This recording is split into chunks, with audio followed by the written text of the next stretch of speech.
Welcome to Everyone Loves Guitar, where we get to sit down and talk with interesting professional guitar players and related music industry experts. If you love playing guitar, stick around. You're in the right place. Hey everybody, this is Craig Garber from Everyone Loves Guitar, and today we're probably going to interview literally, the most successful person that anybody listening to this has ever heard. And by success, I mean getting a lot of shit done and really accomplishing something that, of the top 1% of people in the music industry, he'd probably in the top 1% of those guys to have achieved and done some of the stuff he's done. So we're really lucky to have Jim Moose Brown with us today. Jim's a keyboard player, guitarist, and songwriter. He's had a very diverse career. He's played on over 20 number one singles, and he's recorded with a wide range of artists and as a session musician, including playing on albums by Willie Nelson, Mark Chesnutt, Alison, Kraus, Darius, Rucker, Kenny Chesney, Brad Paisley, Ricky Skaggs, Waylon, Jennings, Trace Adkins, Aaron Lewis, Merle Haggard, Billy Gibbons, Craig Morgan, Joe Nichols, Josh Turner, Bob Seger and the Silver Bullet Band, Dolly Parton, Lee Brice, and loads more.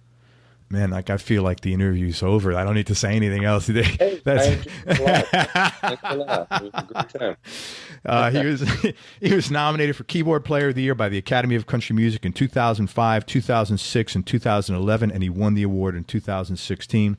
Currently, Moose is touring and recording with Bob Seger and is a member of the Silver Bullet Band. Now, check this out. As a songwriter, Moose won the Grammy Award for Best Country Song for co-writing It's 5 O'Clock Somewhere. It spent 8 non-consecutive weeks at number 1 on the Billboard Hot Country Songs chart in the summer of 2003, and the song also hit number 17 on the U.S. Hot 100. It sold well in excess of 1.5 million copies, and this is why both Alan Jackson and Jimmy Buffett have a Moose Brown wing in their house. In 2003, it also won the Country Music Association Award for the Vocal Event of the Year, and the song became the number 3 country song, not of the year, of the decade, on Billboard's Hot Country Songs chart. As a record producer, Moose has co-produced Darryl Worley's top 10 single, Sounds Like Life to Me, as well as a critically acclaimed album by Jamey Johnson, That Lonesome Song, which features the ACM and CMA Song of the Year in color. In addition to keyboards, Moose also played acoustic guitar on this album, which went platinum and was nominated at the Grammys, the ACMs, and the CMAs for Album of the Year. Moose also co-produced Jamey's certified gold double album, The Guitar Song, which was also Grammy nominated for Best Country Album. Moose has played on the movie soundtracks of Varsity Blues, Cars, Country Strong, Cars, and Cars 2. I said Cars already. Sorry, Cars and Cars 2. Moose is also inducted into the Arkansas Entertainers Hall of Fame in 2010. Dude, thank you so much for your time, man. I appreciate you coming on the show. Man, it just hit me. I'm old. You know what? That's like guys our age, when I read all that, they're like, man, that's exhausting. I can't believe I've done that. So yeah, man, this is great stuff. So, you've worked with so many iconic musicians. I'm curious what your big lesson or takeaway was from working with the following people, and also how the gigs came about in the first place. So we'll go through a few of them. Willie Nelson. Buddy Cannon called me to play on a record of his probably about 8 years ago, and Willie is just a big inspiration to me because he's 84 years old, and I watch his work ethic, and he's recorded probably, I'm guessing, 8 to 10 albums in the last 8 years since I met him, and but I was just hired strictly as a session musician. We went down to Austin, spent 4 days recording with him, and then he goes in at least once a year and does an album, and so I've been playing on all his albums since then. But yeah, it was just strictly as a session player. Don't you find, like I have found, you mentioned work ethic, and I think that's like one of the strongest barometers of people in general. A guy's got a good work, or a gal, someone's got a good work ethic. They're generally good people and trustworthy. It usually follows suit. Yeah. I think we're real lucky. The people usually have a good work ethic because they're very passionate about what they do, and it's easy to be passionate when you're doing what you love, and so they go hand in hand. It's hard to have good work ethic if you don't really enjoy what you're doing. And all these people, it's their life's calling. That's the common thread. Very true. Waylon Jennings. I never got to sit in a room with him, but I played on the last 2 records that he did, and it was really interesting. Robbie Turner, who was Waylon's steel player in his band, probably about 3 years before Waylon died, he went to Robbie Turner and said, "Hey, I want to go in your studio and record some things, just me and the acoustic guitar." And so he did. He put down like 12 to 15 songs. Robbie didn't even know why. Waylon never told him. Some of them were previous songs he had recorded. Some of them were brand new things. But when he was done and Waylon was walking out, he said, "One day you might want to do something with this stuff." So it was kind of a gift to Robbie. Very cool. Because Waylon knew he wasn't going to live forever. And so what we did is we went in and we put a band together of session players. Reggie Young, who's you may know, iconic guitar player, played on everything from Drift Away by Dobie Gray to Stay Here and Drink by by Merle. And Robbie got him to play guitar. I actually played some guitar and keyboards. Chad Cromwell. Robbie played bass and steel, and we added tracks to Waylon's, and it's called The Last Recordings of Waylon Jennings. So we actually did 2 records like that, where we just added to Waylon's stuff. So I never actually got to sit in a room with Waylon. He passed away long before I had the opportunity, but I still got to play on a couple of his records. Man, what a great group of musicians in that room. Yeah, it was a pretty cool thing. And I'll tell you something, man. Waylon didn't use it because a lot of times when people lay down tracks, they record to a click track so the tempo doesn't change. Waylon didn't do that, but his tempo was easy. His tempo didn't fluctuate. He was a great guitar player. That's amazing. Great musician. Billy Gibbons. Yeah. I met him through Jamey Johnson. And Billy actually reached out to Jamey, and they were doing a ZZ Top tribute album, and he wanted to feature Jamey on one of the songs. So Billy came in the studio with us, and we cut a version of LaGrange, featuring Jamey sang it, and he used the band of Jamey's to record it, and he had so much fun. Here's the passion that we were talking about earlier shining through. Billy goes, "Man, this was so much fun." He goes, "What are you guys doing tomorrow?" And we all were kind of free. And so we went back in and recorded 6 more tracks that are still in the can. We haven't done anything with them. This has been a few years ago. But he just had so much fun recording with Jamey and the band that we went in and spent a whole day recording 6 songs the next day. Wow. Was this down in Texas as well? No, this was actually here in Nashville, and we did it at Ben Folds Studio, which was the old RCA studio, the big studio. And he had a blast. It was fun. Talk about a work ethic. That guy is pretty amazing. He's very amazing, a great musician. But what impressed me most about him is he is like a walking encyclopedia.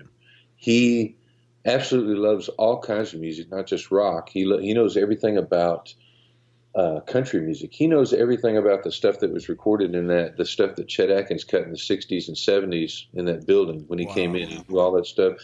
I played B3 on LaGrange when we recorded it. He knew everything.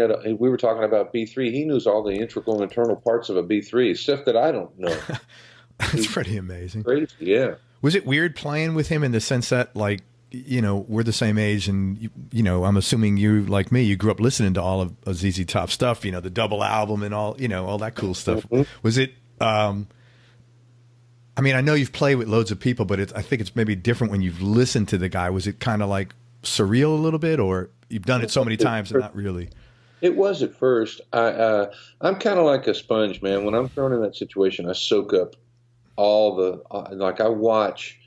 And I really learned stuff from him. The thing that I took away, other than him being an encyclopedia, what I took away from that was his approach to guitar. And it was so different than what I thought it would be. He uses, you're a guitar player, right? Yeah. He uses really, really light strings on his guitar. Like his bottom E string is an 8 gauge, is an 08 gauge, which is incredibly light. I don't even think I could play that and keep it in tune. He plays really, really light. He barely touches the strings. I would have thought the tone that he gets would have meant that he was playing really hard. But no, he plays really, really light. Has a very light touch. What amps? Do you happen to remember what kind of amps he was playing through? Yeah, that was another thing that was really strange. He had two little amps. He had a oh shoot, what's the one? Brad Paisley uses one too. Dr. Z. Yeah, he had a Dr. Z, and he had an old like a Blues DeVille or something, and he used both of them. And one of them was relatively clean, and the other was pretty dirty. And he angled them in a V shape, and he put one microphone in between the two of them. And if he wanted it to be a little bit dirty, he would boost the dirty amp. He was blending the tones. I'd never seen anybody do that before. It was really cool. That is cool. So he's blending the tone. So what did he have, like a pedal or something, or how did he? He was not using any pedals. No, he just ran direct. He had some sort of splitter, and just ran straight into the amps, and he was relying on the amp for the overdrive. But he liked the blend because like a small blues amp will break up differently than a lot of distortion. It's a smoother, kind of grittier tone that's pretty clean, but just a little bit of good breakup, So he blended that with the really overdriven sound. Wow, that's cool. Did he have a bunch of guitars with him, or did he just bring in a couple, or? Man, I think he just brought in a Les Paul. I think he just played a Les Paul. Because when he came in, we were just planning on cutting the one song. Right. And then he was like, "Oh, we gotta continue on. And what are you guys doing tomorrow?" And we were like, "Hey, are you kidding, Billy Gibbons?" I know. So whatever we're doing, plans just got canceled. That stuff there. He barely had anything with him, but it sounded like Billy Gibbons. Incredible. I don't know if he always recorded that way or not, but it was pretty impressive to me. I'd never seen anybody do that. That's super interesting. Bob Seger and the Silver Bullet Band. Would you get most out of Bob, and how did that gig come about? Well, it came about. I was recommended as a session player. Since the 90s, Bob has recorded his music in Nashville, and so I didn't play on. He put out an album, first album he'd put out in 11 years, back in 2006. It was called Face the Promise, and although I didn't play on that, a lot of my friends did, who were session guys, and he was thinking about doing his first tour in 10 years. And he said, I need somebody who can play guitar and keyboards. And he was asking, actually, Brent Rowan, who's a session guitar player, used to be, and he recommended me, thank goodness. And so one night my phone rings, and I say hello, and he says, is this Moose? And I said, yeah. And he said, this is Bob Seger. It's completely out of the blue. That's a cool phone call. Yeah, and I kind of didn't believe it. And I looked down at caller ID, and it said Michigan, and he just explained to me that I'd been recommended, and he was thinking about doing his first tour in 10 years. And he said, tell me about yourself, tell me about your family, tell me about what you've been doing, where you from. And as fate would have it, I actually was born and raised in Detroit, in the Detroit area. And so I lived there until I was 14. And once he heard that, he was like, well, you got to come up here, So you wouldn't know it by my accent, but because I've been down south for years. I've been in Nashville for 35 years, but I was born up there, and he's a true blue Michigander, and so that was real important to him. So yeah, I came up and hung out, and next thing I knew, I was on tour with him. So that's awesome. Was that in those concerts? Is that the biggest crowds you've played to, or have you played to bigger? Biggest indoor concerts for sure, because he sells out arenas. Yeah. Before I started working with Bob, I literally hadn't played live in like the last 20 years. I just do sessions and write and produce and stuff. And so, yeah, it was pretty crazy. The first few shows I did with him, I could actually kind of feel my knees shaking a little bit, because it was like the roar of that crowd is amazing. Yeah. Yeah. Was it mostly like guys our age in there, or was it even younger kids? The crowds? Yeah. Probably people our age, but it's a good mix, because you have people our age, you have people even into their 60s and 70s, and then you have a combination of people bringing their grandkids or their children, and then you also have a lot of kids coming up are really into the 70s music, and they're into vinyl. And like, I have a son, my youngest son's 24, and man, he's into vinyl, and he listens to Zeppelin and stuff of that era. So you have a pretty good mixture, but probably the bulk of it was people our age in their 50s, 40s, and 50s. Do you go to shows with your kids? Every once in a great while. I'm kind of like, I'm so involved in music that a lot of times in my spare time I don't do music stuff. It's a chance to get away. But I remember I don't know, a year or two ago, I took my son to see. We went and saw Peter Frampton, and we went and saw Derek Trucks, and so yeah, a little bit every now and then. But yeah, I kind of shy away from music when in my downtime. I saw Derek. I saw both those shows. Frampton when he did like the 35th anniversary thing, Yeah. and then I saw Derek plays here every year at the St. Pete Blues Festival, and I've seen hundreds of not hundreds, probably 100 shows, and I saw Derek close out the show with a song that they do called "Down in the Flood." It's an old Bob Dylan tune, and it was like a religious experience when he played. I'd never been so impacted by anybody. What he did with that guitar, I don't even know how it was possible.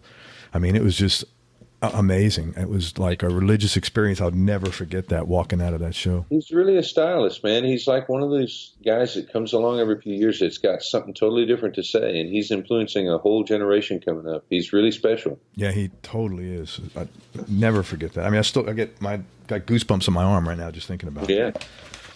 Dolly. I just there again. I got actually the first time I played on anything with her was actually on a Willie Nelson record, and she came in and sang a duet, and she liked the track so much she put it on her record, and I think it was a song called "To the Moon and Back," and I've since played on a couple of the things, but strictly as a session player. Did you play with Dave Fowler in any of those?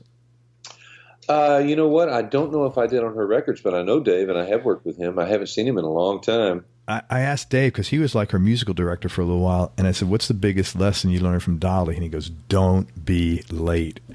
He said, "If you're 20 minutes early, you're late." He said, "You do not be late for that lady." He said, "She's really, that's the number one takeaway he got." He said, "Don't mess around." You know what? I think that's a common thing with all artists at that level. That's what they say at Seger. When you're supposed to be in the lobby at noon, if you're there after 11:45, you're late. I mean, that's because they want to run it like clockwork. They want everything to be smooth, and if one person's late, that messes up the whole schedule for the rest of the day sometimes. So yeah, it is very important. Mm.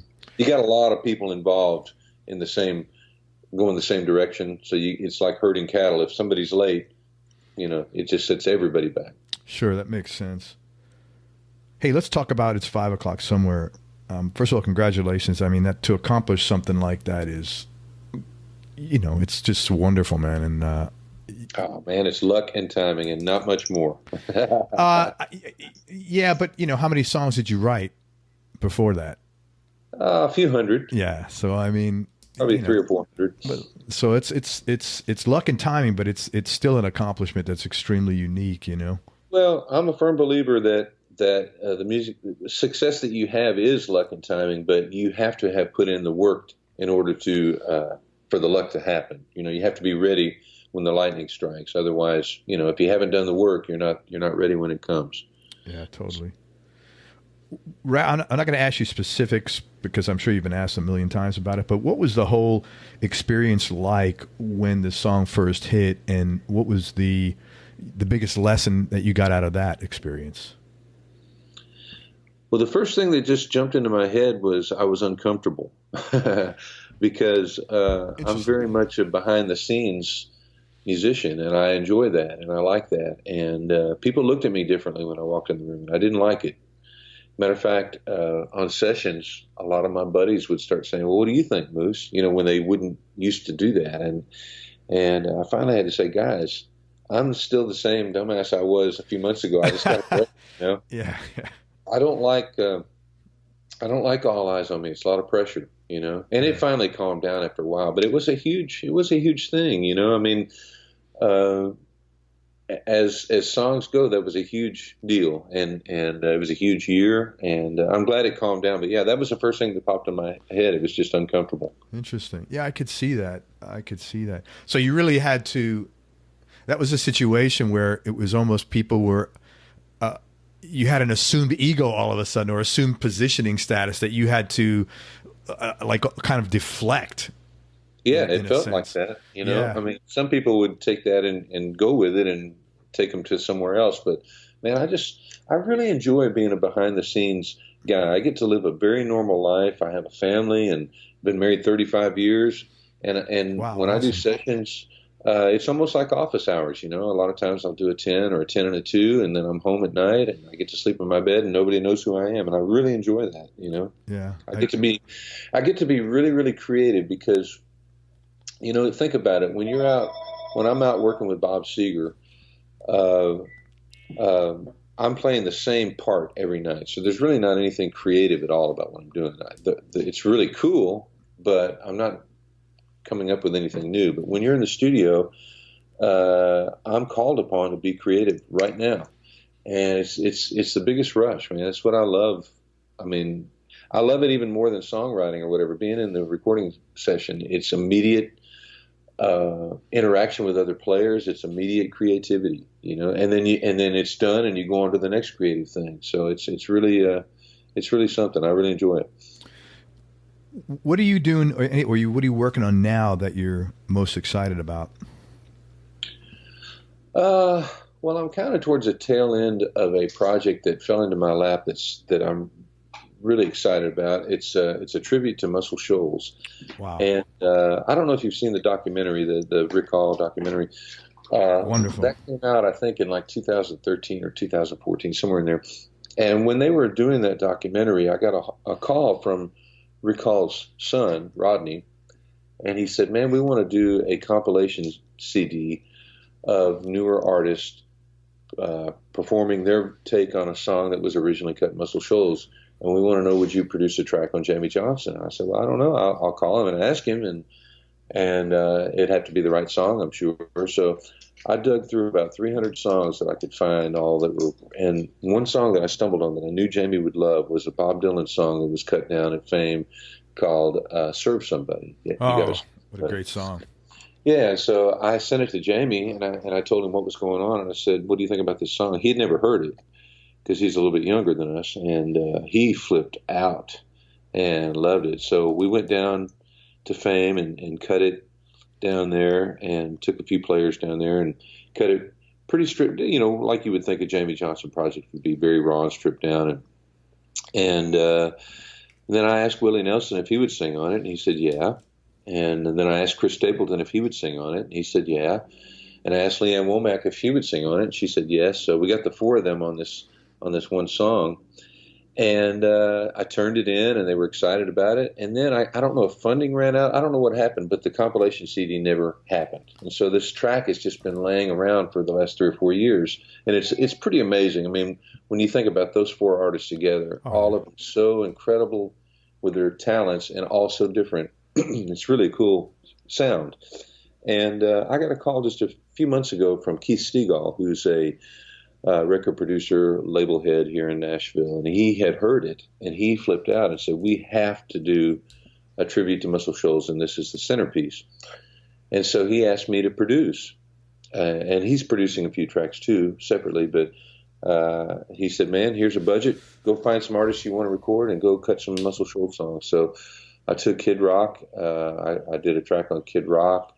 I did one on Tom Johnston of the Doobie Brothers and Delbert McClinton. Great player. Wow, that's a great combo. Yeah, I did one on Alison Kraus. Buddy Cannon and I co-produced one on her. And I did one on Vince Gill and this incredibly talented female singer that he loves, Wendy Moten. Wow, what a cast of performers, man. It's going to be a really cool record. It should come out probably in the next 6 months, but I'm just kind of finishing up that, and I'm hoping to get Seger on one, but that's all kind of up in the air right now. He's got some issues right now. He just canceled the tour. We were in the middle of a tour, and he has some vertebrae issues that he's having to get looked at. So that's a little bit up in the air, but hopefully that will work out too. So yeah, it's pretty exciting. It's going to be a cool project. Was when you went down there initially with Jamey Johnson, was that the first time you had recorded down there? No, I've actually recorded down there a bunch through the years. It's only about 120 miles south of Nashville, so I've been hired to play on records and a lot of songwriter demos down there through the years, and it's not too bad of a drive. You can leave at 7 in the morning, get there in time to do 10 o'clock start time, and then drive home at the end of the day. So And some days I'll do some projects. I've done 2 and 3 day projects down there. But yeah, through the last 20 years, I've recorded down there quite a bit. I love it down there. Yeah, is it as a studio? Does it have something a little different, or is it just the nostalgia of history that's made there? It's a combination of both. It's a good sounding room, and it hasn't changed much through the years. So when you go in there, you see pictures on the wall, and then you look over and you go, "Well, that was right there." I mean, it's pretty much the same. So the vibe's pretty incredible. Yeah, that is cool. And if you haven't seen that documentary, or you're not into the history of Fame or Shoals, you might not realize all the great records that were cut down there. All the early Aretha Franklin and Wilson Pickett, and I mean, it's just a R&B history that's just undeniable. It's pretty incredible. Yeah, another good documentary, I'm sure you saw this one too, is the Wrecking Crew about the guys up in New York in the Brill Building. That was pretty interesting too. Mm-hmm. You said you're originally from Detroit. Yeah, I was born outside of Detroit and lived there till I was 14. And then afterwards your family came down to Nashville, or? Well, my parents were from Arkansas, and my dad retired, sold his business up there, and so I moved from Detroit to Jonesboro, Arkansas, which is a mid-sized town in northeast Arkansas, about an hour and a half from Memphis, and pretty much culture shock, but it was really good for me. I was exposed to a lot of different things, music-wise and life-wise. It was really good experience. Like what kind of stuff? Well, musically, I'd never really listened to country music at all, or gospel, like Southern gospel, that kind of stuff. Delta blues. Up in Detroit, I listened to a lot of pop and the mainstream pop and a lot of R&B and stuff. So it's just a different musical vibe down there. Life-wise, it's just a lot more laid back, and the way of life is a lot slower paced, and it suits me better. Yeah. So you prefer the slower pace as opposed to the city? Yeah, I couldn't live in a big city. Matter of fact, Nashville's getting way too big for me. I've lived here. My wife and I moved here right after we got married. We were 20 years old when we moved here, and wow. It used to have a real small town Southern charm about it, and now it's the fastest growing city in America, and there's cranes everywhere, and high rises going up, and the traffic's nuts, and yeah, I don't care for that. I never wanted to live in a big city. So you think you're going to move to the suburbs at some point? Well, we actually the last 25 years we have lived about 20 miles, 25-minute drive north of Nashville. So we live we've got a few acres, and so and I have a studio here, so I don't go into Nashville as much as I used to. Some of it on purpose. I don't like that. The quality of life to me is not what it should be when you're just stuck in the middle of traffic all day. So, man, we were up there about a year ago, my wife and I, and it was like being in Orlando. I couldn't take it, to be honest with you. I have the same thoughts, and I've got my own studio here, so I'm probably doing a little bit more stuff out here and turning down some sessions that I used to would take, for that reason. Sure. Yeah, I can totally understand. Especially as you get older, you just don't want to. You just don't want. It's like you don't want to do things that make you uncomfortable. That's just the reality of it. Right. Well, the quality of life, man. When you're sitting in the car 2 hours a day, it's no good for anybody. Do you have any brothers or sisters you grew up with? Yeah, my family's kind of weird and spread out. I have 4 brothers and 2 sisters. Oh, wow.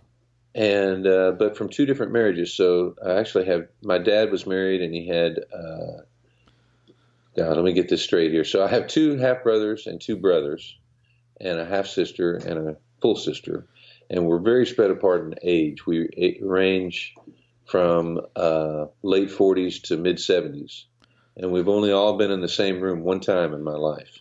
Wow. Because we're spread all over the country, and not an incredibly close family. Yeah.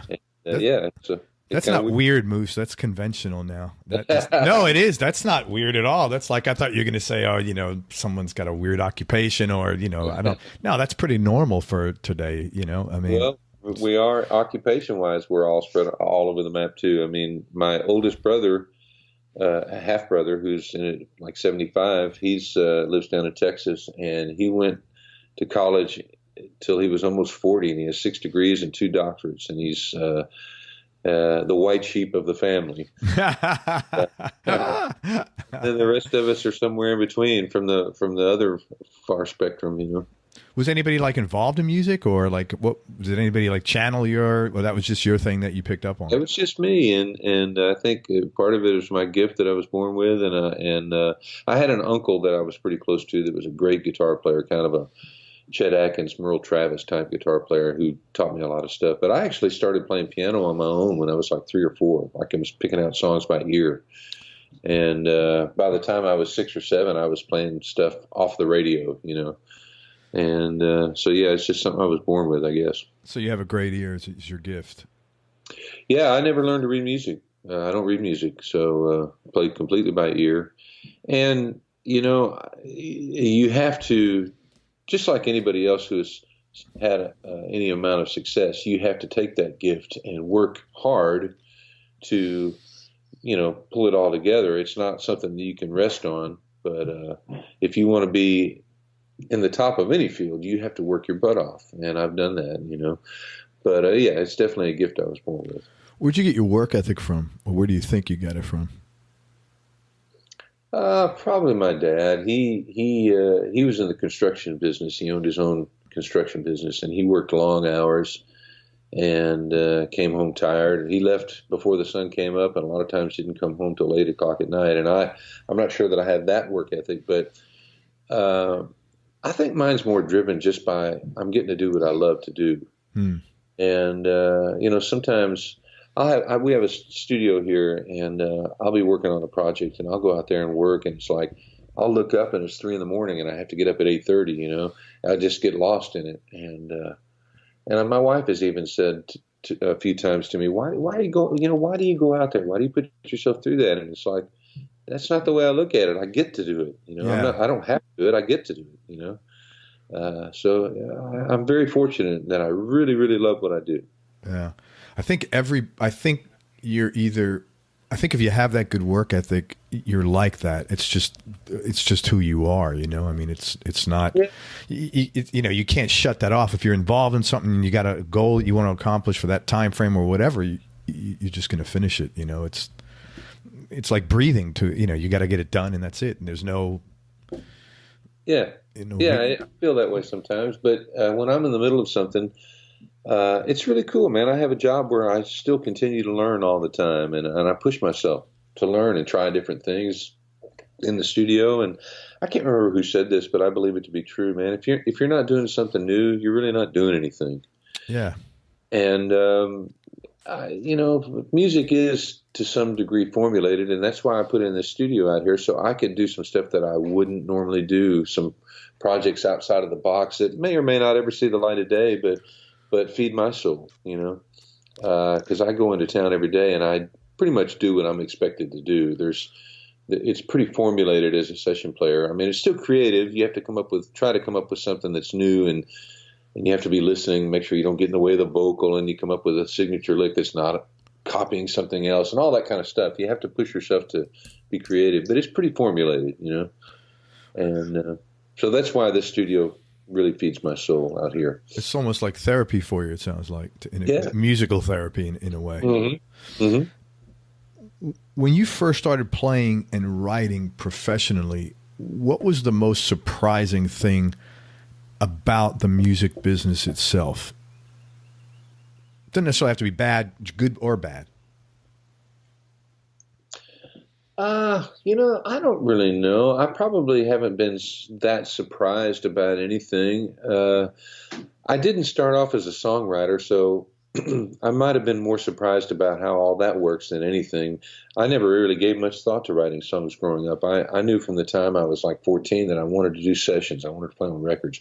My cousin in Arkansas had a recording studio, and when I was like 14, they started hiring me to play on local jingles and custom projects and that kind of stuff. And I just knew, man, if I could make a life out of doing this, I would be a happy man, because it's just what I'm made of. You know, it's just what I love to do. And so that became my goal.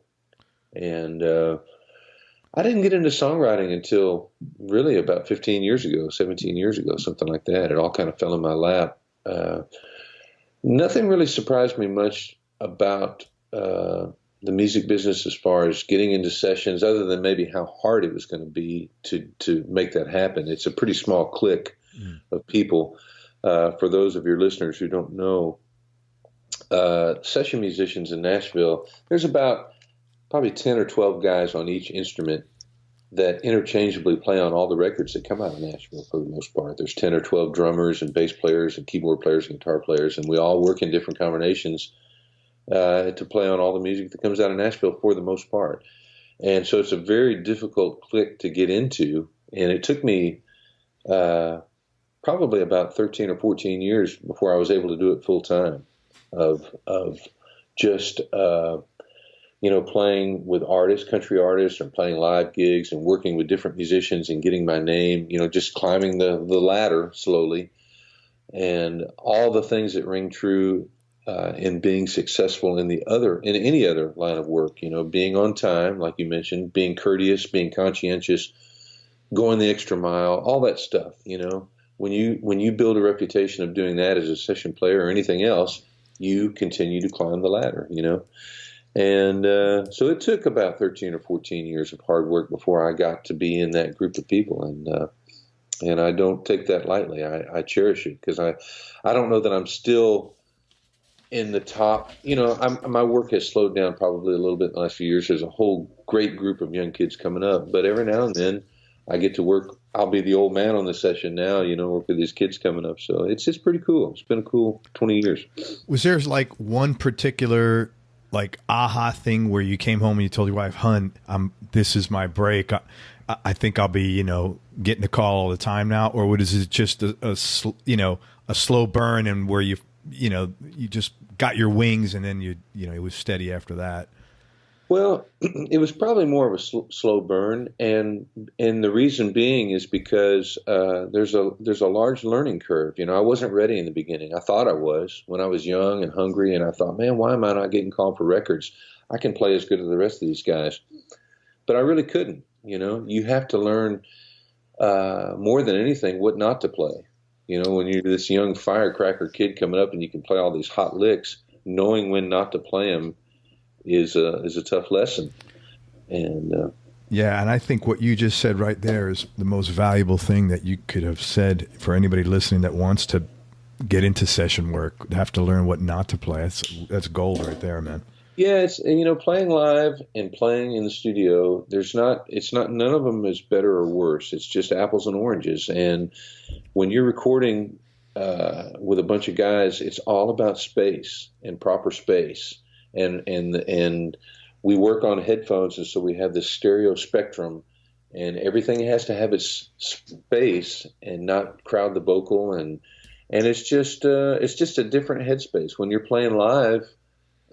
Sometimes session players are not the greatest live players because it can tend to be a little on the boring side, because it's all about space, and when you're playing live, it's all about being on the edge and being exciting. So it's not better or worse. It's just the guys who struggle in the studio are the guys who don't have a handle yet on that. And just, I think when you work in the studio every day, you're under the microscope. And so you learn what sounds to avoid and what sounds work with other stuff. It's all about working within your space with the people who are around you, and it takes time to learn that.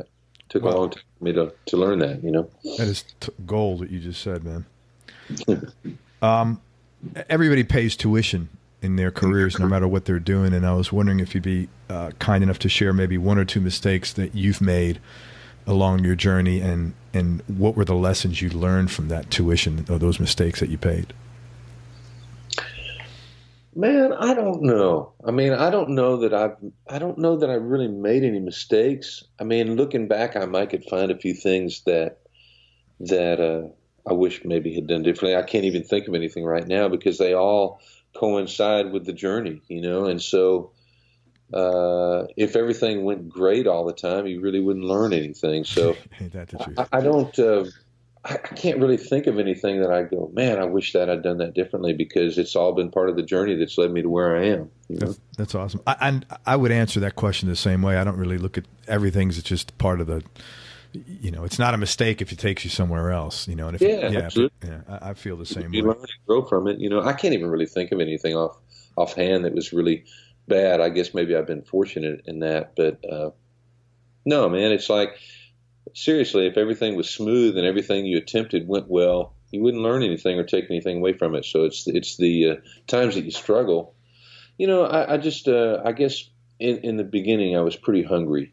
My wife and I moved over to Nashville, and she got a job working at Opryland in the offices, and then she worked for the Nashville Network booking talent for a lot of years, and she had insurance and put food on the table for years where I could struggle and meet people and do all the things necessary. So I don't know that was bad at the time. It seemed bad, but man, that's when you really learn. It's when you're hungry, and that's when you make it or break it.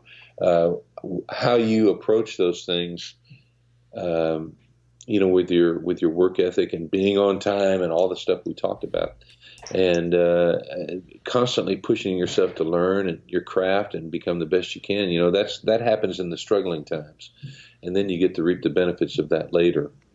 So if that's what you're talking about, yeah, but I wouldn't change any of that because that's when I grew the most. I probably don't grow now like I did back then. You need to make more mistakes. Yeah, probably so. Start messing up, Moose. Hey, let's look at the other end of that question. Is there anything that you've done that was maybe out of your comfort zone at a given point in time, but it turned out to be a real good decision that you could recall? Well, the first thing that comes to mind is songwriting. Like I said, I moved to Nashville, and I lived here. Let's see, we moved here in February of '83, and I didn't probably really write my first song until about 1999. So I lived here for 16 years without writing at all. And how the whole songwriting thing happened was through my session work. I was playing on a lot of songwriter demos. Back in the 90s especially, there were a lot of staff songwriters. There were probably 2,000 songwriters in Nashville that had publishing deals. 2,000? Yeah. That number has dropped dramatically through the years. But back then it was a really thriving business. I mean, songwriting and publishing there was just so much money in the music business. Record sales were great. Everybody was making money, and so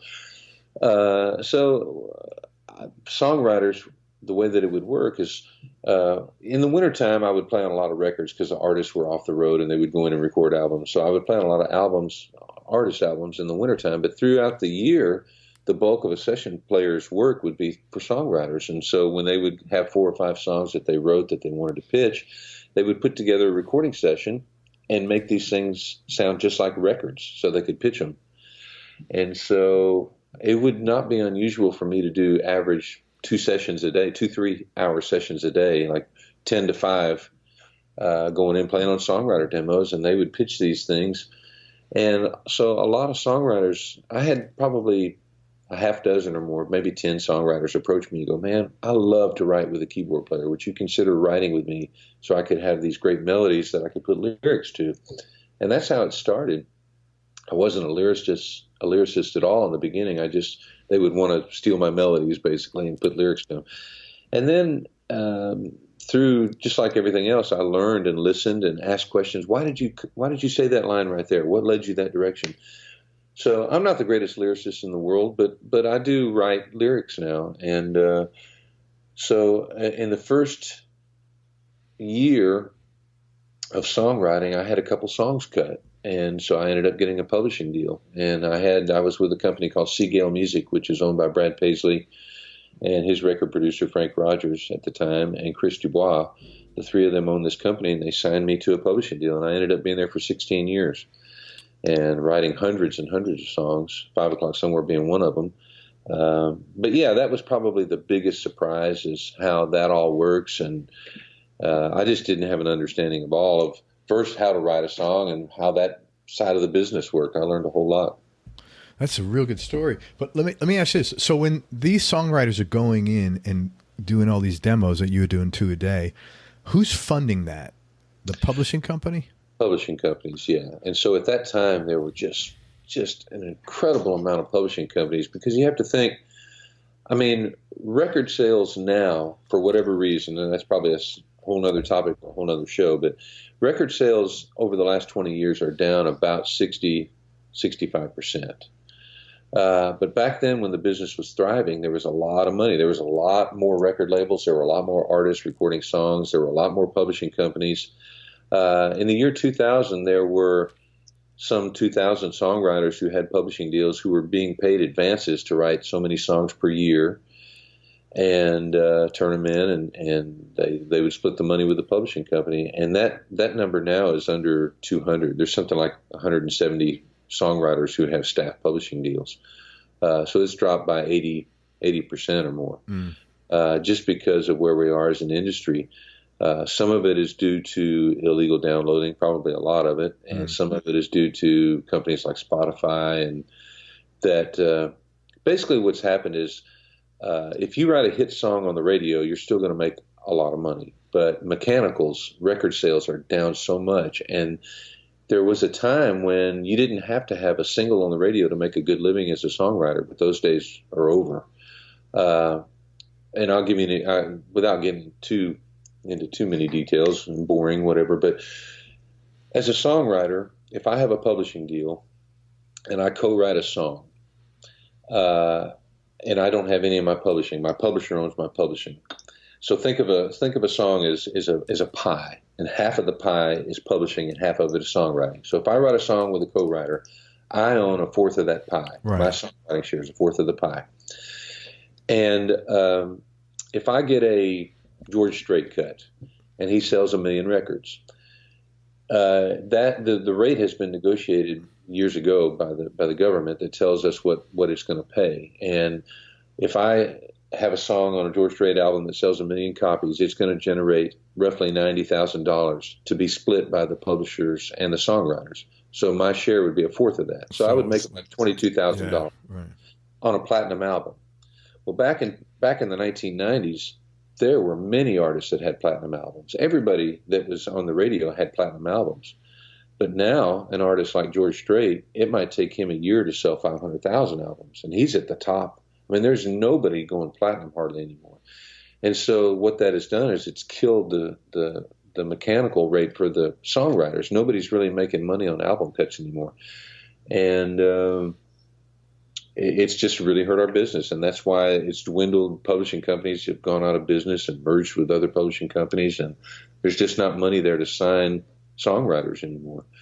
And what it does is it affects the whole food chain. I mean, there's fewer artists, which means there's fewer chances as a cut as a songwriter, which means there's fewer jobs for everybody from bus drivers, truck drivers, techs, guitar techs, musicians. I mean, it just affects the whole food chain.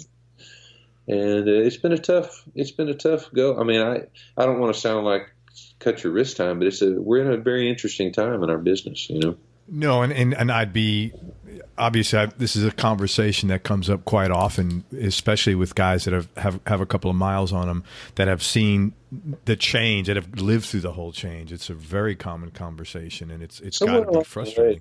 Somewhere along the way, people expected, well, because of what has happened digitally and it's so easy, somewhere along the way, some people just expected music to be free, and because they could download it, in their minds it doesn't have any value, and they don't realize, first of all, the years of work that goes into and experience that goes into first writing a song, and then the expense of demoing the song, and the expense of recording an album for an artist. I mean, sometimes they have a few $100,000 invested in, but in the project. But the songwriters are the one in the end that hurt, because if an artist has a hit on the radio, they can make their money from their ticket sales at concerts and the merchandise and stuff. But the guys behind the scenes who write the songs, all that money is going away. And companies like Spotify, the rate that they pay to songwriters is so minuscule, it's impossible to make a living. Sure.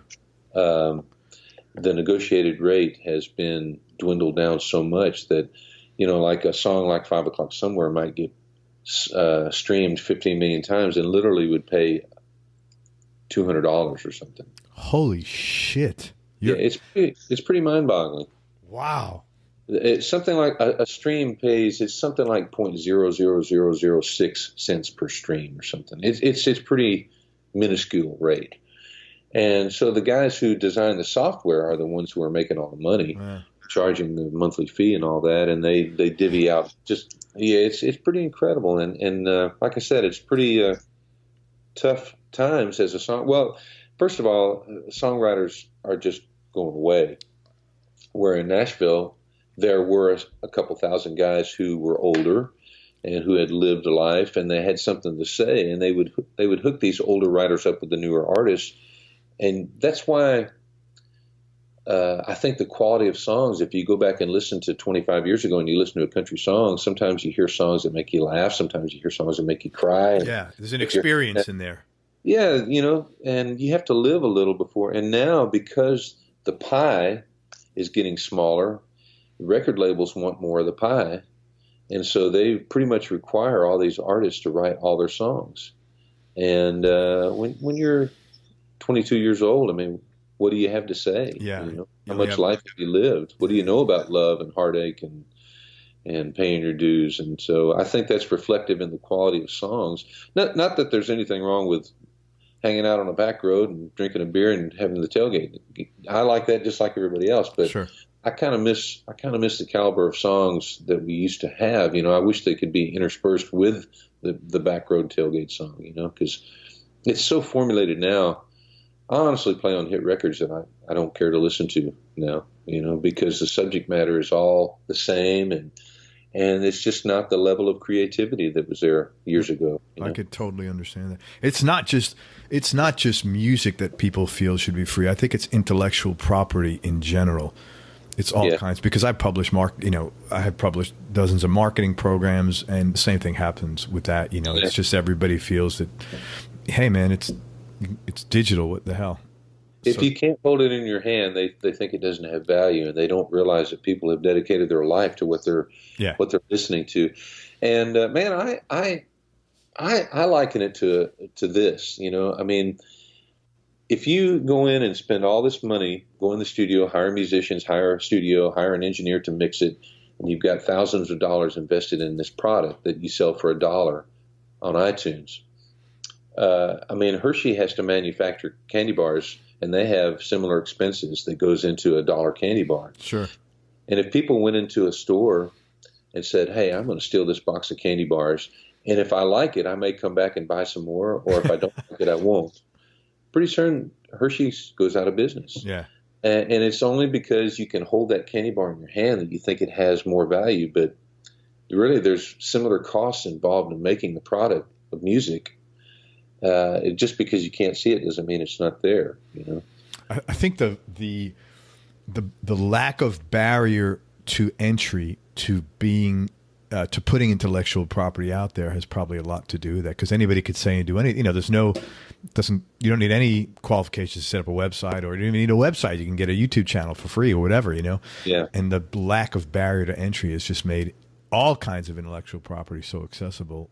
Which is great. I'm not knocking technology. I mean, I can't think as a consumer, I can't think of anything that's better than say, "Hey, I want to listen to this song. Spotify, play me this song." Right.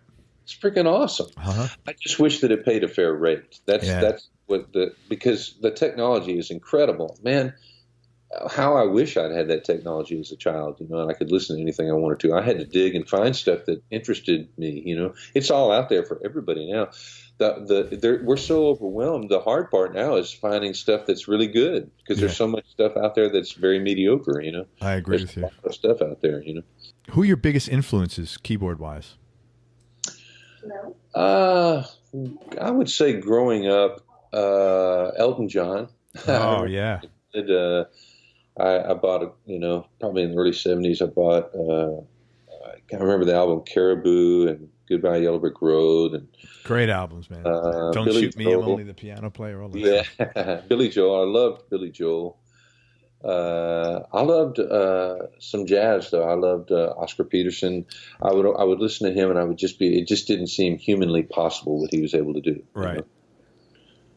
So those are the first three that come to mind. And how about musically in general? I was probably, for the most part, in tune with radio, so I listened to, a lot of Motown, Seger. Mm-hmm. I remember Night Moves album, Live Bullet.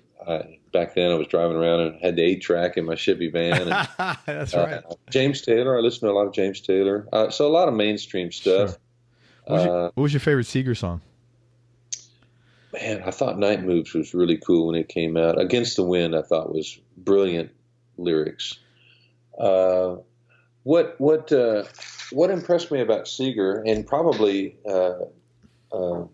subconsciously influenced my songwriting, hopefully some, is his meter in his lyrics, his symmetry in his rhythm in his lyrics. And I'm trying to think of a good example of that. The first song that comes to mind that where it's an exact meter and symmetry is "We've Got Tonight." I don't know if you know that song. I sure do. Yeah.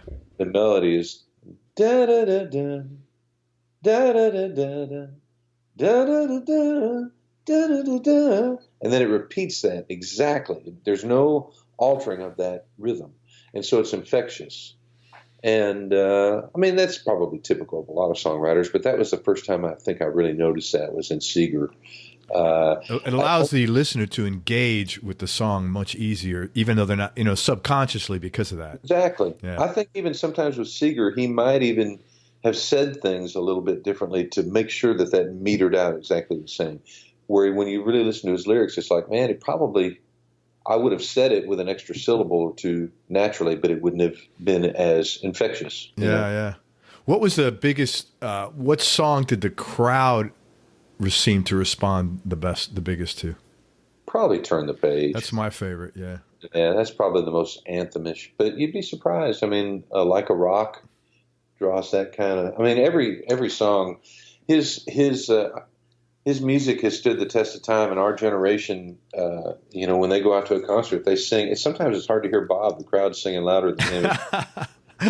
Well, that's I've talked to some guys, and they said that that part of playing live is one of the best experiences when they could see the connection that the crowd has to what they're doing. Absolutely, yeah, it's incredible. Because I literally don't play live at all with anybody except for Seger. And sometimes he goes 2 and 3 years at a time without touring. And so I kind of get to where I miss it. And then when we go out, it's like, yes, it's so cool. There's been a couple times this tour where my ears were actually ringing after the concert, but it wasn't from our stage volume's not that loud. It was the crowd. Wow. So loud. And ringing in the rafters and echoing, it's like, my ears are kind of ringing after the show. It's crazy. That is crazy. You remember the first CD record you ever purchased? I do not. It would have been probably would have been Elton John. 45 single might have been. You know what I'm thinking? I think it might have been a song called "It's Too Late." It's too late, baby. Now that one, yeah. For some reason. That was like Carole King. Carole King. Yeah. For people listening, a 45 is a little. Yeah. It's a little record you used to put. That had 2 songs on it. It had one on the front, one on the back. Yeah. Top, if you can, 3 favorite albums, or maybe you named them already with the Elton John. Yeah, you know what? I was not big into albums. I just listened to radio a lot, and friends would get together, and if they had a cool project that they had bought, we might sit and listen to that and stuff. But I didn't buy a whole lot of records growing up. I probably bought more 45s than I did albums, because I'd hear songs on the radio and I'd want to buy the single. Interesting. Favorite childhood memory? Oh, man, I had a bunch of them. I grew up in a great neighborhood. It was middle class, suburbs of Detroit, and houses close together. And after school, go out and play baseball every day out in the summertime, just stuff like that. I had a great childhood. That's awesome, man. If you weren't doing what you're doing now, Moose, what do you think you'd be doing instead? Can't even begin to imagine that. I've never done anything else other than for the few months that after high school, I got a job working at a rice mill, loading boxcars. I know I wouldn't want to do that. You know what? It was a life lesson. Two guys would load a boxcar, 1,200 bags of rice that weighed 110 pounds each in about an hour. And you'd pull a conveyor belt into a boxcar, and these bags of rice would come down the conveyor belt that were filled up and sewn shut upstairs, and they'd come down these chutes and under conveyor belt. And at the end of it, it was tilted up. These bags of rice would come off, and you'd catch them over your head and stack them. And but I was making $5.40 an hour, so there was that. Yeah, no, back in the day, that was good money. I hear you. But yeah, I definitely wouldn't want to do that. So I almost lost my arm, and that's what pushed me. Wow. Well, yeah, my sleeve got caught in one of the pulleys. Holy smokes! And as right when my shoulder was about to go into the mechanism, I pulled back as hard as I could, and my sleeve, the stitching ripped on my shoulder, and I saw my sleeve going round and round in that pulley. Holy smokes! And I told my mom about it, and she said, "If you're ever going to move to Nashville, go now. You've got no business making $5 an hour down there." And that's the thing about, man, whenever you're in a place like that where there's moving parts, you work with people all the time that lose a finger or lose a toe, and you got pulleys and you got conveyor belts that tuck under, and it catches your shoe or catches your shirt, and so it's dangerous work. Yeah, but how cool is that your mom was the one who encouraged and pushed you to go? That is really wonderful support. Oh, yeah, I probably wouldn't have gone, at least right then. And she pleaded with me to get to Nashville, and so we did. We packed up and didn't know a soul and starved for a while, and the rest is history. That's awesome, man. That's happiest moment or time in your life so far? Probably the birth of my children. I have two sons. My oldest one just turned 30, and my youngest one's 24, and they're both in the music business. My oldest son's a great engineer and drummer, but he's primarily engineering now, and my youngest son is a great guitar player. That's awesome, man. Really cool. Do you get to work with them ever? Yeah, I work with them both. Actually, in my studio here, my oldest son engineers everything I do out here, pretty much. And my youngest son, I get to use him on guitar on projects. So my oldest son is Jeremy, and my youngest son is Josh. And yeah, so we work together. I had Josh in yesterday. He was overdubbing on a track for me playing guitar. Oh, that's awesome, man. That must be really special. Yeah, it is. That's great, man. I'm glad you get to do that. Next question is most important person in your life. I'm assuming you're going to say your wife. Probably so. Yeah. I mean, we've done life together. We started dating in high school, and we were prom king and queen. And serious, that's right cool. After high school, and we're still married. We've been 35 years together. So yeah, we pretty much do everything together. Congratulations. That's a huge accomplishment. I mean, I've been with my wife 25 years, and I know that it doesn't happen without work. Yeah. It was like 15 of the best years of my life. But I'm pumped. What's your superpower, Moose? What's that? What's your superpower? What's your believe it or not, strength? I think patience. Really? That is very interesting. You think that is what helped you during that time period where you're sitting in the studio, where it took you 13 or 14 years to get into the sort of the A-list where you're getting the calls all the time? Yeah, I think it's on that level for sure. And I also think that it's on a daily level. I just think that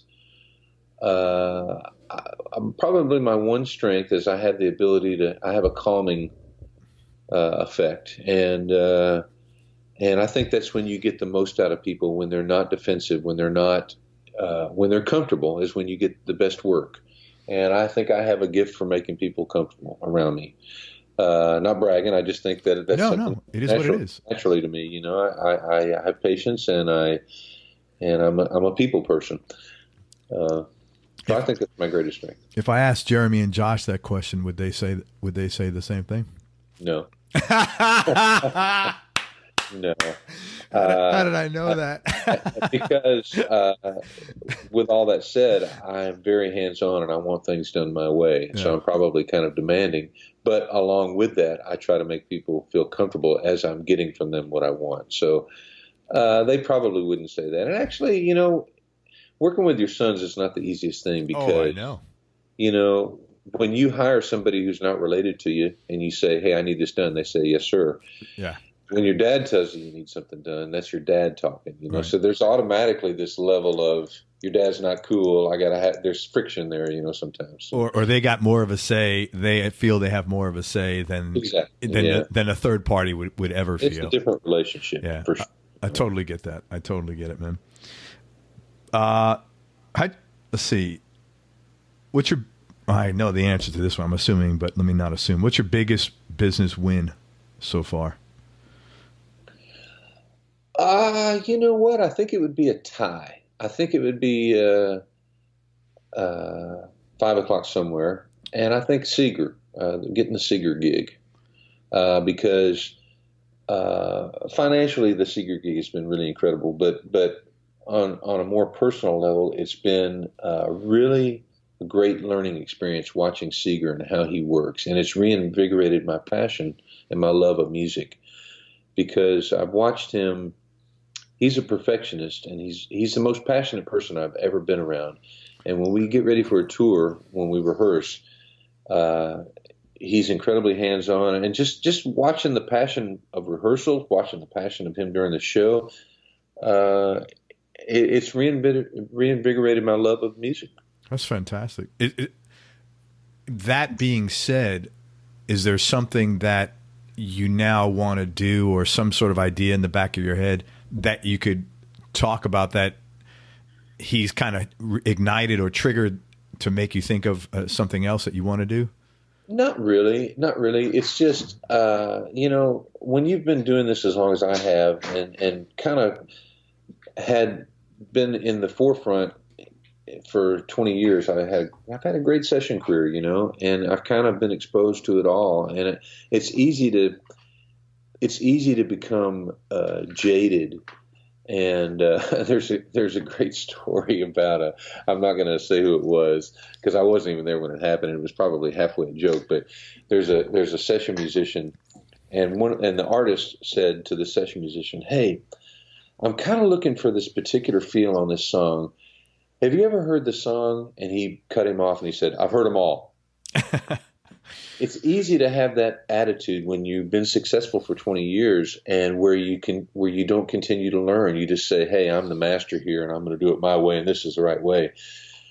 And then you get exposed to somebody who has the passion of a child, like Bob Seger, who comes into every day with totally not that attitude, but I'm loving what I'm doing, and I've got the passion of a child. And the most important thing is to bring this to the people and have them love it as much as I love it.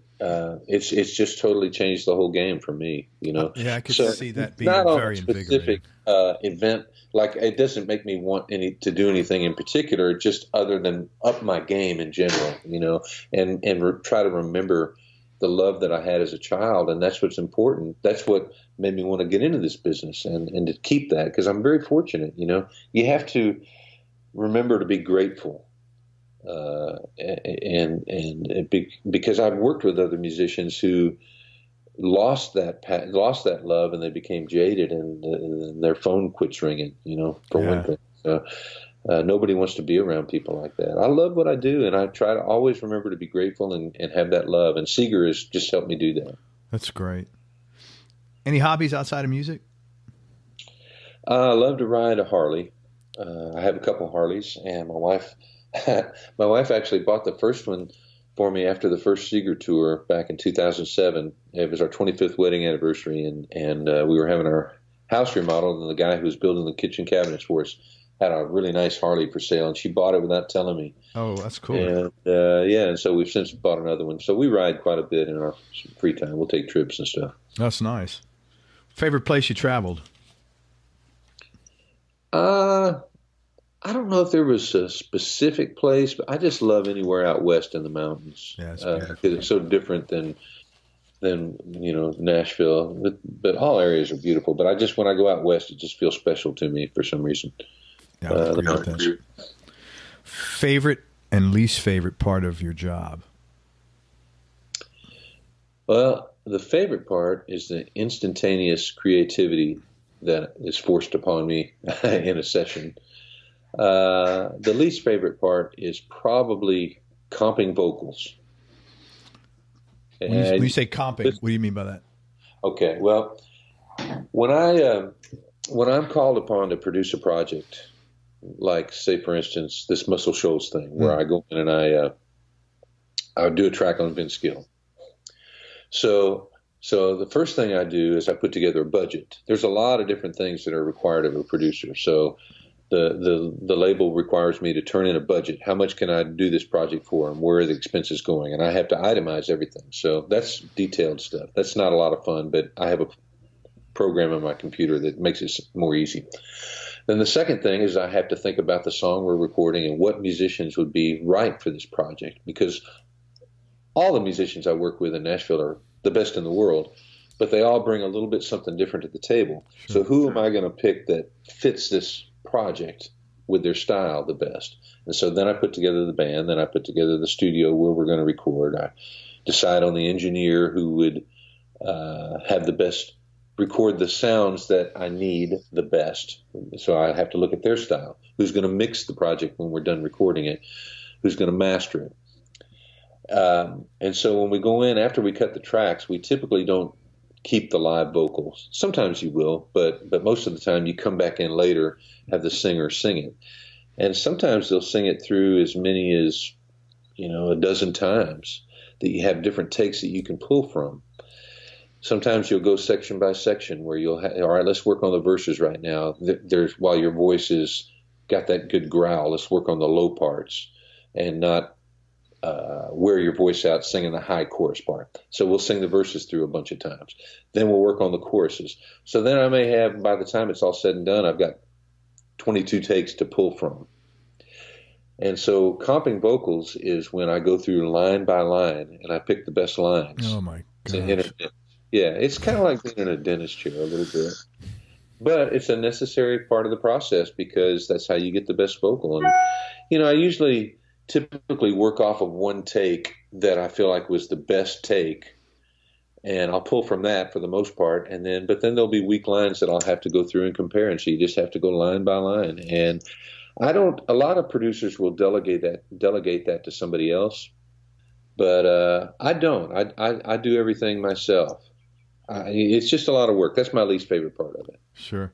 Thank you for explaining that. It was really interesting. That whole process was really interesting to me. As a producer, it's tedious work, and I don't delegate anything to anybody else. When I record vocals, I engineer them myself because I feel like you get the best vocals from somebody who's at ease. And so my job is to build a rapport with whoever I'm working with and make them feel totally comfortable. I'm not going to overwork them. I'm going to set them at ease, and so they'll relax and give me the best. And it's hard to do that sometimes when you have a third party in the room, when you have an engineer who they don't really know. They'll hold something back. It's a very intimate process. I'm sure you know Jerry McPherson. Very well. I asked Jerry, he had a really interesting answer to that, the least favorite part. And he said he called it song triage, where, like in a hospital in the emergency room, they have the triage nurse they have to assign. And he said it's frustrating sometimes when someone comes in and you have to basically make chicken salad out of chicken shit. Yeah, it's the hardest part as a session player for sure. Because by and large, session players are the most passionate musicians that you'll meet, and they care about what they're doing, and they want to make it the best it can be. And when you've got a turd that you're polishing, at the end of the day, sometimes my neck will hurt if I've played bad songs all day because, you're just uptight. You're thinking, what can I do to make this better? There's nothing I can do. This song just sucks. Yeah. But when you play a great song, it's not work at all. You can just play, And so that's what he means. And it affects me the same way. I will be worn out if I play a handful of bad songs. At the end of the day, I'll be worn out because we care so much. We want to make everything great. Yeah. And you just can't sometimes. What's the toughest decision you've ever had to make or the hardest thing you've ever had to do? Well, because I wear several different hats, I'm constantly having to make decisions on my time. And I've made decisions that when I look back, I don't think they were the wrong decisions, but I'll never know. And I'll give you an example. Like, I never got to sit in a studio and record with Merle Haggard. I played on several of his records, but it was at an overdub situation where, or I tracked the record and he wasn't there and he came in and added his vocal later. About 4 years ago, we were getting ready to do a Seger tour, and we were in rehearsals, and I got called to play on Willie and Merle record. They were recording together. It was going to be 4 days in the studio with them. Oh, wow. But we were rehearsing for the Seger tour, and I went to Bob and I said, "Hey, I've got these 4 days, but I could do it. I'd have to miss a couple of rehearsals." And the tour was going to start in like 2 weeks. And he goes, "Oh, I don't know, man. That's, those are important rehearsals." And I'm thinking, yeah, I've never recorded with Merle, and consequently never got to because he died right after the project. And that was his last big project. And so was that the right decision? I don't know. I mean, I've always, and at that same tour, I missed an opportunity to be session leader on a Lionel Richie record. Oh, wow. They were going to fly me out to L.A., stay at Lionel's house, help him arrange, work out production and help him arrange some of the songs. And so I was going to spend about 4 days at his house and then be the session leader on the whole record. And we were doing it conflicted with a TV taping that we were doing a Crossroads with Jason Aldean, and I would have not been able to do that. And so Bob was, Bob's, he's my first priority, and so I had to turn that down. Those kind of things, I'm constantly having to make decisions like that. If I have a writing appointment and I get called to play on a record, then I got to choose. I could write a big song with this guy, but this is a record maybe I've never played on. Maybe Kenny Chesney, I've never played on his record. So I got, those kind of choices. But you got to make them and you can't look back, For sure. Best advice you've ever been given, and who gave it to you? Probably my dad. And it was concerning music. My dad passed away a couple of years ago. He was 91. So he was in World War II. He was he's from that generation. And that's easy to pull wisdom from, But he, talking about the music business, he said, I remember being scared, and he said, "Son, hey, you have the opportunity to have a life that I never had. I did a job that I didn't particularly care for in order to put food on the table, but you're really good at something, and you should go do it. If you get to do what you love, then you're already rich." If you never make a bunch of money, if you get to make a living doing what you love, I don't know that you can put a price on that. So do what you love. And so that's what I did, I see people who are wealthy a lot who are miserable because they're not doing what they love. And even in the times when I was struggling financially, I was always happy. I don't remember ever a time where I went, "God, I'm just miserable." Yeah, I was struggling, but I was happy because I was doing what I love. So that's probably the best advice I ever got. Wow. First of all, sorry about your dad's loss.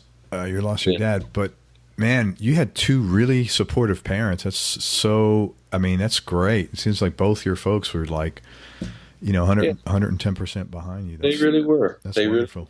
That's great, man. One last question, Moose, and you've been wonderful. Definition of happiness. Well, I think we just hit it. Doing what you love, That's what I figured you were going to say. Putting yourself in a position to be around family to, as much as you can. My kids both live close to me, and I'm a grandfather now, so I have 3-year-old twin boy grandsons, and, I'm very thankful that they're close by. I get to spend a lot of time with them. Sure. Hey, is there anything you'd like to promote or anything you're working on that you want to let people know about? Not really. I mean, I don't really have any solo projects or anything, and this Muscle Shoals thing I'm working on. Seger's got a new record that's hopefully going to be coming out, depending on his back issue. Those two things, look for, but not really. I'm behind the scenes. I dig that. Well, man, if you have something that you want to promote or something's coming out, you come back on the show and let's promote the hell out of it. Well, you got it, man. I've enjoyed it. Thank you so much for everything, man. You're awesome. I really appreciate your time and being so candid, and it's been a real pleasure. This has. You bet, man. I enjoyed it myself. Hey, everybody. Thank you so much for listening, and I hope you enjoyed this interview as much as I did. Thanks again so much to Moose Brown for spending his time with us. And y'all go to everyonelovesguitar.com and sign up to get notified about future episodes. Be nice, go play your guitar and have some fun. Until next time, we'll see you soon. I'm out. Peace, y'all. We hope you enjoyed this show. If you did, subscribe to the Everyone Loves Guitar podcast, and you can do this online at everyonelovesguitar.com or on iTunes. And if you like the show, please leave us a 5-star positive review. The more 5-star reviews we get, the higher our show ranks, and higher rankings mean we get to continue speaking with cool, interesting guests on our show. We'll see you on the next episode, and until then, keep playing your guitar and have fun making music.